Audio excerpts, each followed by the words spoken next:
Think we're live now. Yes. Hi, everyone. Welcome to the last day here at TestMu. It has been a great journey for us so far, and we hope you guys have had great time with us too. I am Navya. I'll be your host for this session. Before we start the session, though, we would like to thank all our partners for supporting and promoting us for this event. So let's get right into it then. So let me introduce you to the speaker of the session. It's Siddharth Kaushal. Siddharth is an engineering leader with over 18 years of industry experience. Most of Siddharth's experience involves testing and building test automation frameworks and solutions using open source and proprietary tools. In his current role as Director of Engineering at Frontdoor, Siddharth is responsible for delivering high quality and scalable microservices and solutions for multiple teams across the organization. Today, he's going to introduce the idea of shift left testing and everything you need to know about it. He'll help us understand why we need to shift left and how shift left testing stands as a solution. The stage is all yours, Siddharth. Thank you, Navya.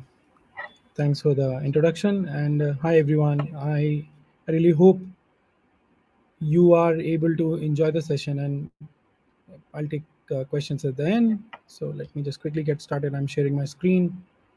Let me know once it is visible.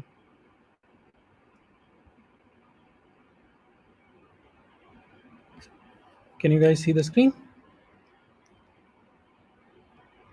All right. Let me put it in the presentation mode. Okay. So I'm going to talk about an idea about shift left testing. I wanted to name it as my idea on shift left testing, but then I thought, why to name anyone?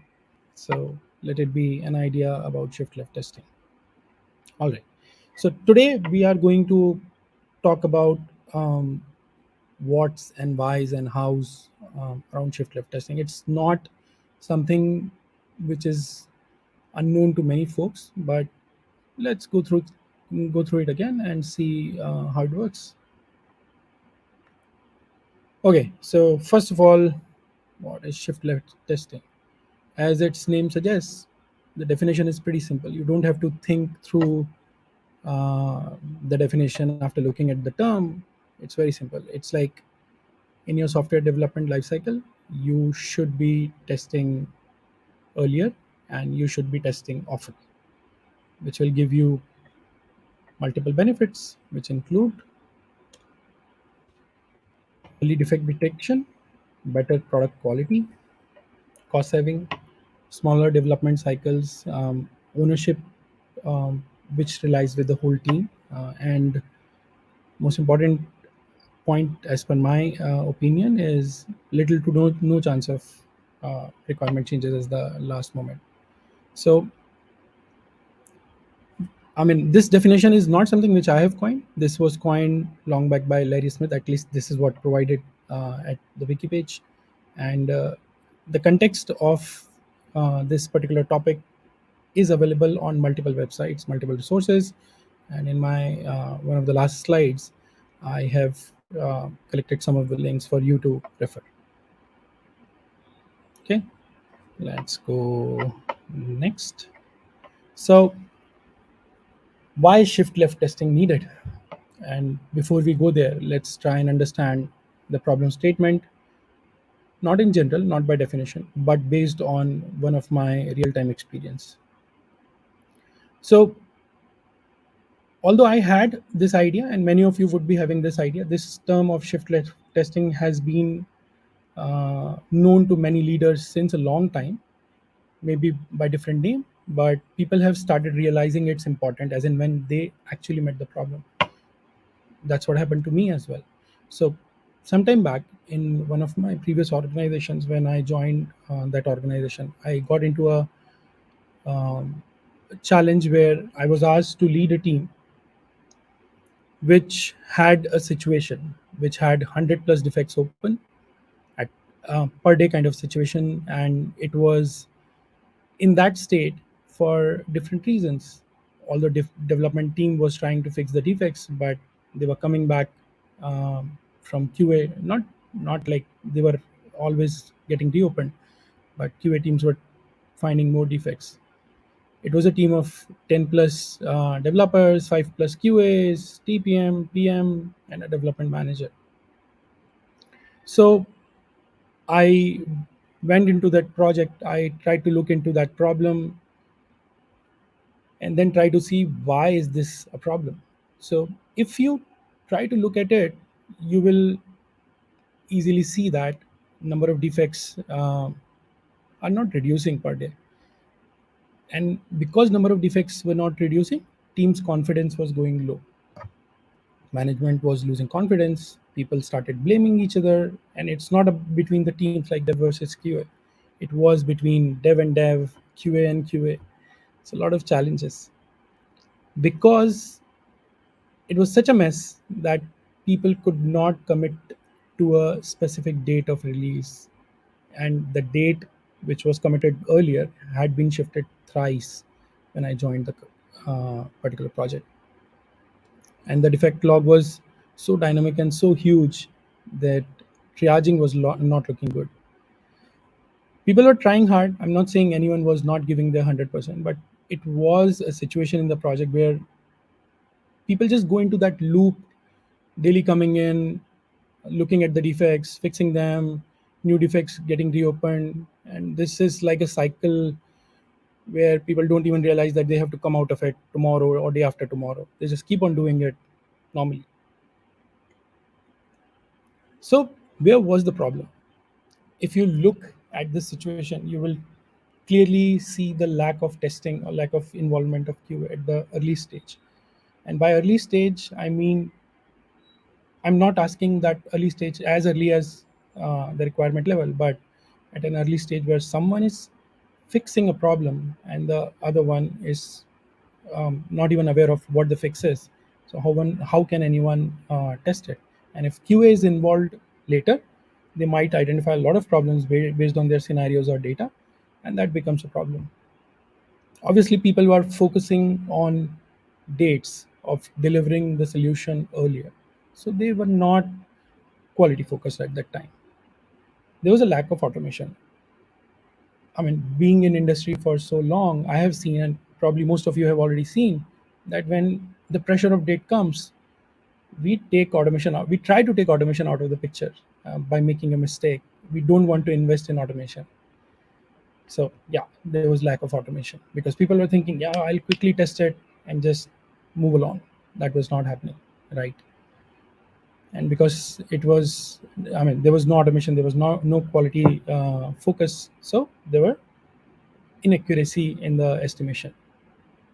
And because dates were getting delayed, so product was thinking, if we are trying to delay it by a month, why don't we include two more new requirements? Why don't we develop around two more new requirements and try to deliver it in a month?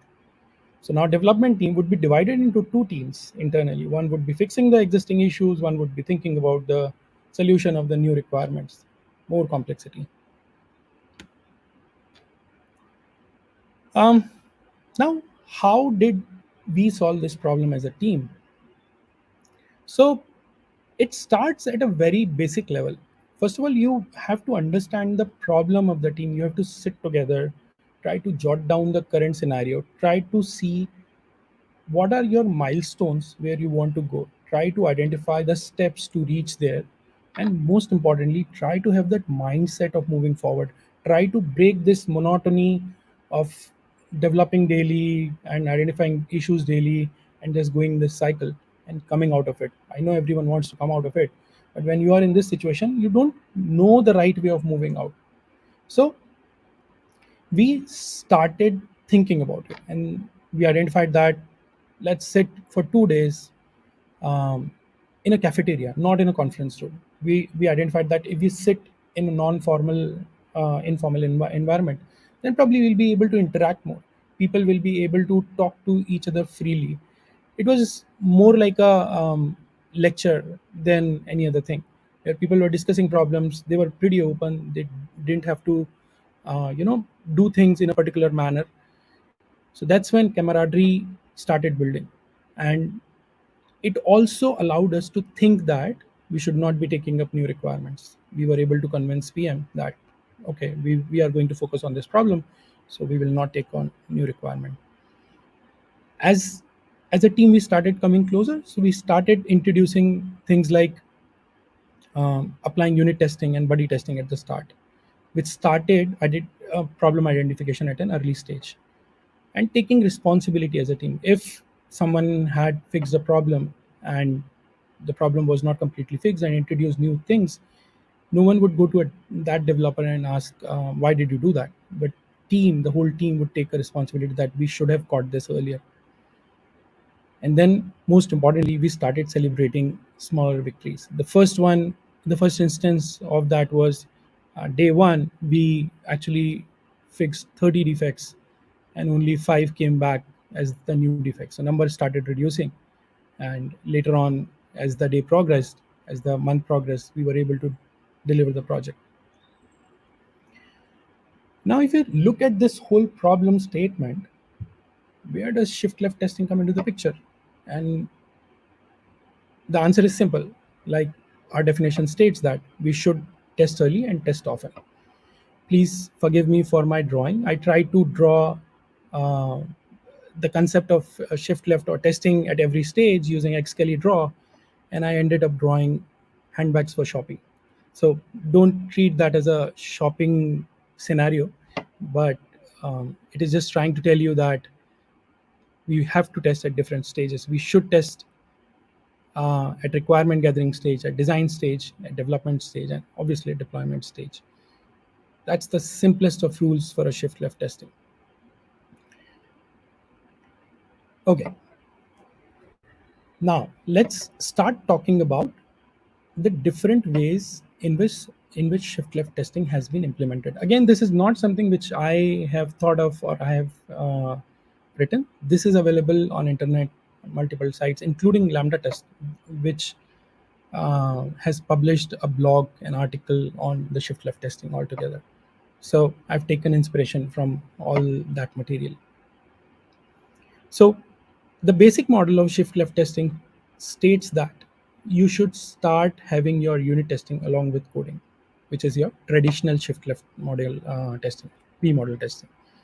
So at a very basic level, in many organizations, people have started doing it. They have started achieving a certain percentage of unit testing. They have started achieving in sprint automation, and in sprint automation starts at API level. Tools like Karate and other tools based on like JUnit, some open source tools actually allow you to do in sprint automation. There, this is an approach which many teams have started adopting because this is something which is easier to take in. And how is it different from traditional V model? Because it is just shifting unit testing at the level of coding rather than an activity which happens after coding. And then at design level, there are validations or verifications for integration testing and system testing all along up. Next is incremental shift left testing. What happens when you have a smaller V? We try to break problems into smaller parts. And this is suitable for a problem which can be divided into smaller parts, where your SRE, your DevOps come into the picture. And you try to create your own projects at a smaller level and then integrate it once everything is done. Delivery becomes faster, and it is, as you can say, that it is incremental. One module is developed and the other module is developed, and it moves on. This is an approach which is currently most popular, which is meant for the agile slash DevOps SDLC approach which people take. Why is it popular? Because it suggests that um, as a team of engineers, I'm not saying a developer or tester, as a team of engineers, which as per the standard agile says that there should be a team of 7 to 8 uh, to run a sprint. So in that team, everyone is an engineer. People, some of those engineers could code better. Some of those engineers can write test cases better. So it states that, and why am I stressing on that? Because it states that it is restricted to development testing, which doesn't mean there is no QA cycle. It means that between that team of engineers, they can build a framework or start using a tool start writing and approving test cases, reviewing test cases during the development cycle. So whenever that development cycle is finished, you are good to go. You are ready to move on, and you have identified a lot of defects during that stage. This kind of approach actually helps you deliver projects every sprint, maybe earlier. Then comes the model-based shift left testing. As you can see in the diagram, it actually starts at an earlier stage. It starts at requirements identification level, even earlier. And when it starts at that level, QA gets involved earlier. Development and QA, and I should not use that term, I should say engineers, start asking questions on requirements, start refining questions at that level. We start talking to product management and tell them that this requirement doesn't look complete. How will this cover that scenario? How will this fit in the existing model we are using? How is this going to solve the problem? What sort of revenue will it generate? May not be the revenue question. I just exaggerated that. Sorry about that. But in general, try to refine the requirement at that level so that tomorrow, when requirement comes in, developers will know exactly what they have to do and they don't have to worry. So, investing more time earlier on to test that piece.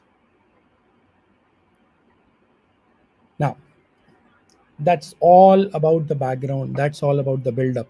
Let's talk about an idea of shift left testing, or my idea of shift left testing. If I want to take the blame, I will. So the basic question which help you decide when you should jump into shift left testing depends on a couple of things. First of all, you should understand the need of the shift left testing in the project. Is your project doing good? Is your project doing not doing that great? Are you able to deliver on time? Are you able to deliver on time with quality? And is that the ample amount of time for you to deliver project? Are you hitting the market on time? And whatever questions I'm raising actually can be used to create a metric for success and failure. You should be able to look into or rather do post-mortem of any of your release and see how many defects were coming at what stage, and then try to build a metric around it. Because unless you have a failure or success metric, you won't be able to understand whether your current project status is good or bad. You won't be able to identify the gaps. So identification of gaps is really important, and not from a perspective of solving the problems, but from the perspective of knowing the problem first. Not all problems can be solved in one go. At least you can prioritize the problems and try to fix it using different ways. Then, identification of short term and long term goals. What could those goals be? The shortest goal could be we will start doing in sprint automation. And what does that need? That needs writing of test cases, identification of test cases earlier. That also needs identification of a tool which will help you build the in sprint automation.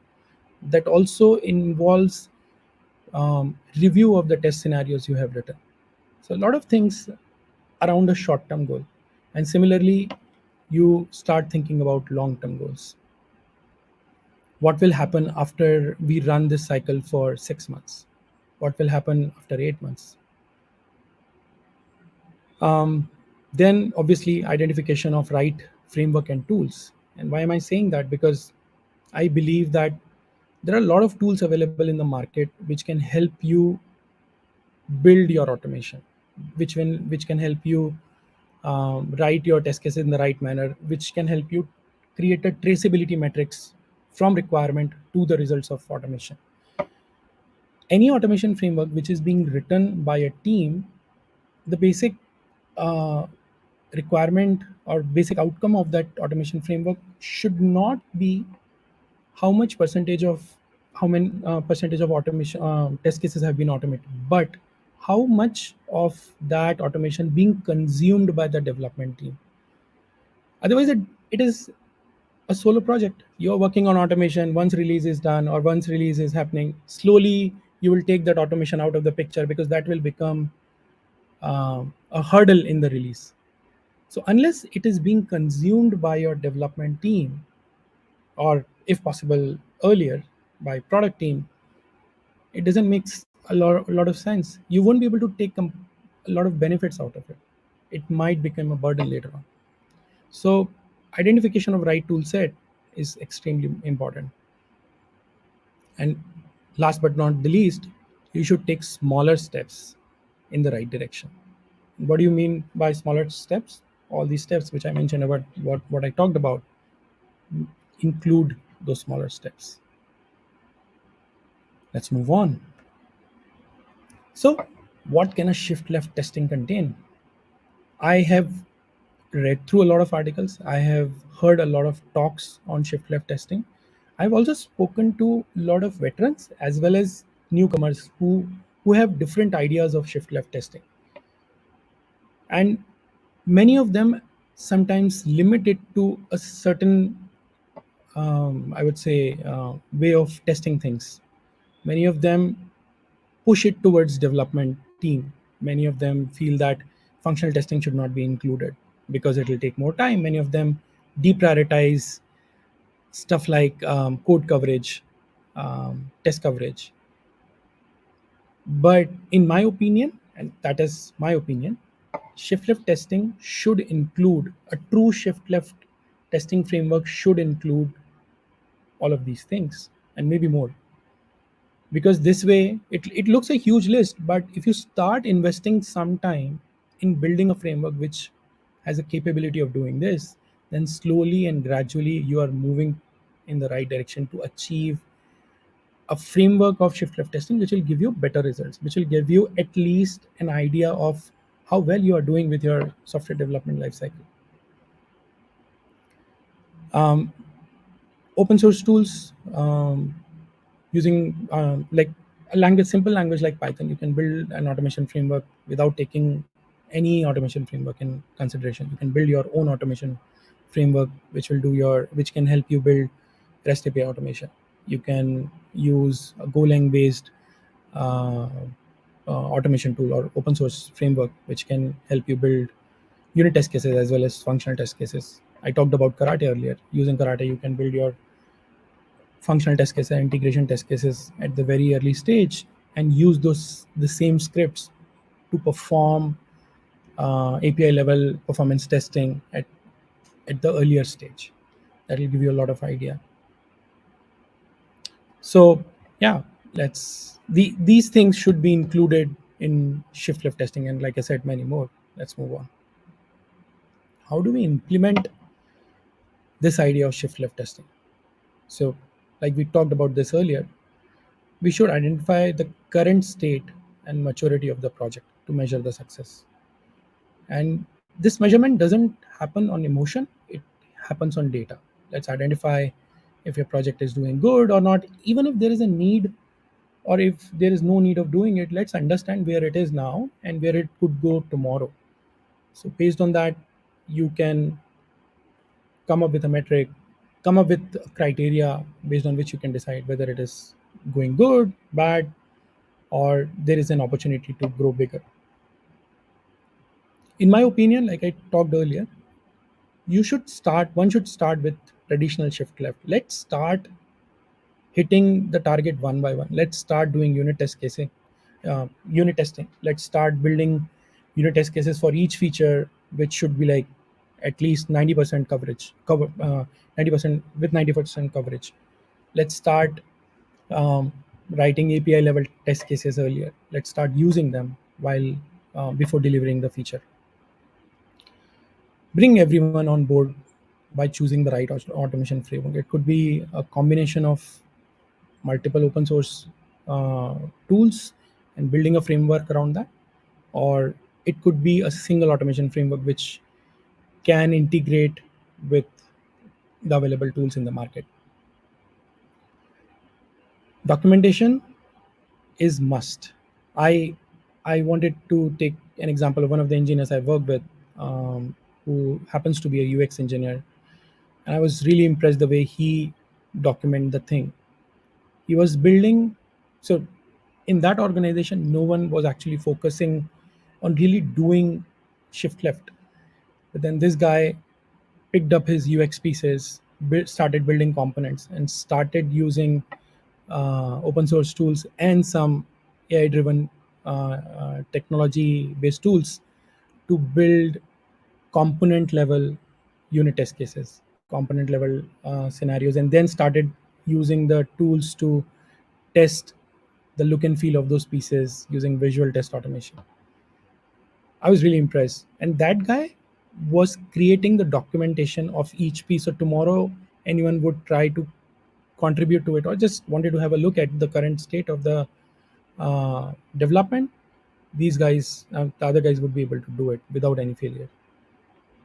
So yes, there are people who have started doing it, and I believe a lot of us, if we think right, if we give some time at the start, we would be able to do it too.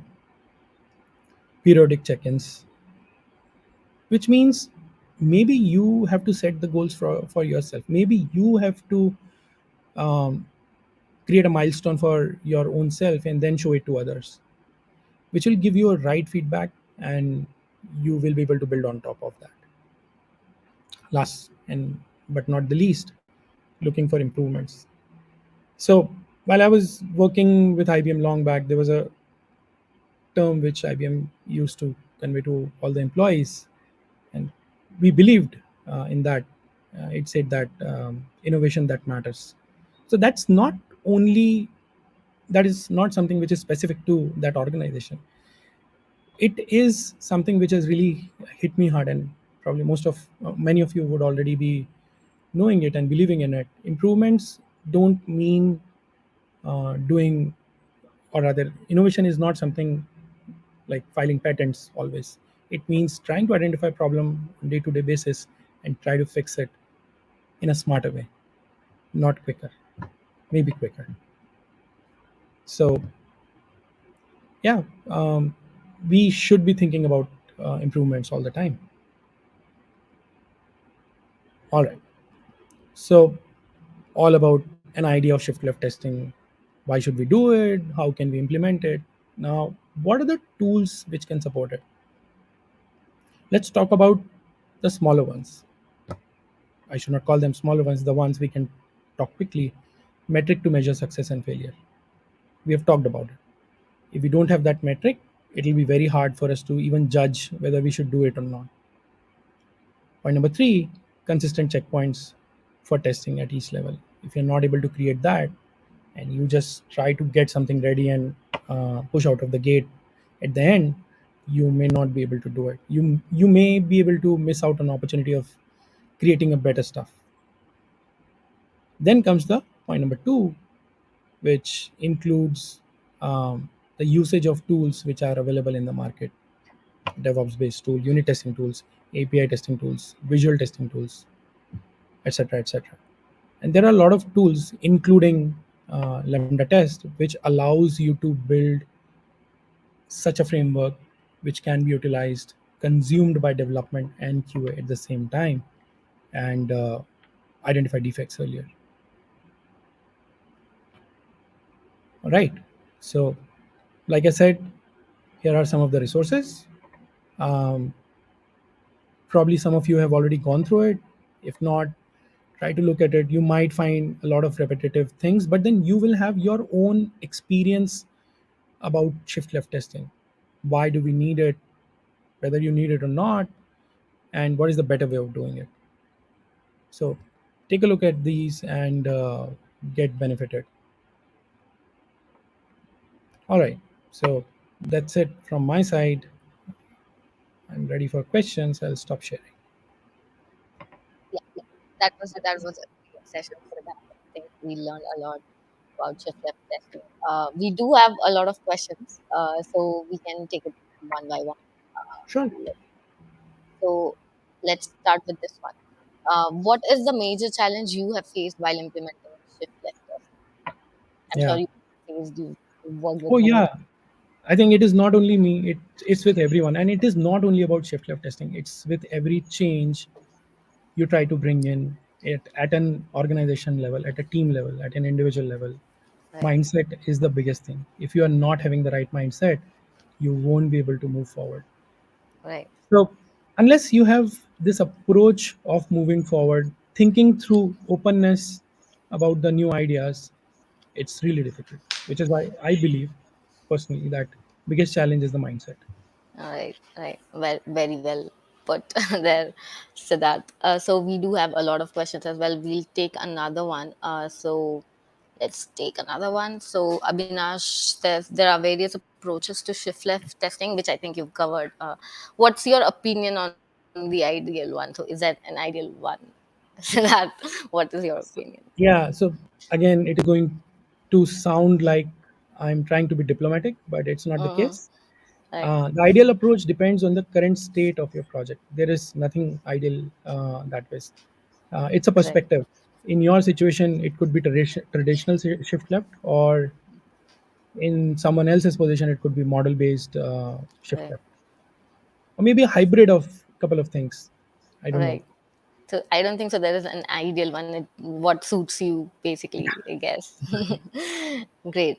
So let's take another one since we have a lot of time in hand. Sure. So Soumya wants to know. So there has been a lot of talk about shift left, shift right, and more.